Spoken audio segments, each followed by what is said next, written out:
दुपारच्या सत्रानंतर मुंबई शहरात पावसानं जोर धरायला सुरुवात केली आहे। मुंबई शहरात आतापर्यंत 11 मिलीमीटर पावसाची नोंद झाली असून पूर्व उपनगरात सर्वाधिक पाऊस झाल्याचं कळतंय।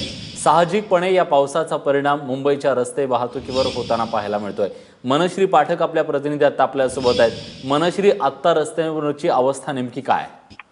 विलास, मुसळधार पावसाचा इशारा दिलेला आहे आयएमडीने। येत्या 24 तासांमध्ये हेवी टू हेवी रेनफॉल होणार आहे आणि याचा परिणाम अगदी आतापासूनच आपल्याला मुंबईतल्या रस्त्यांवर सुद्धा बघायला मिळतोय।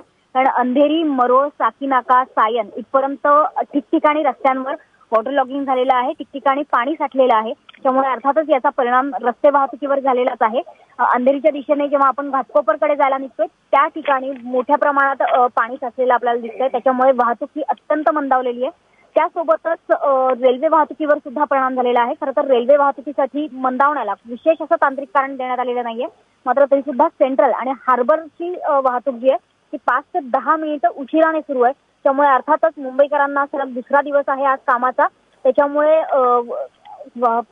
ऑफिसला निघताना आता त्यानुसारच नियोजन करून आपल्याला निघावं लागणार आहे। मुंबईत मुसळधार पावसाची शक्यता व्यक्त करण्यात आलेली आहे। धन्यवाद मनश्री, तुम्ही दिलेल्या सगळ्या सविस्तर माहितीबद्दल। तेव्हा मुंबईत जोरदार पाऊस कोसळतोय आणि त्यामुळे मुंबईचा रोजचा जो वेग आहे तो काहीसा मंदावलेला पाहायला मिळतोय।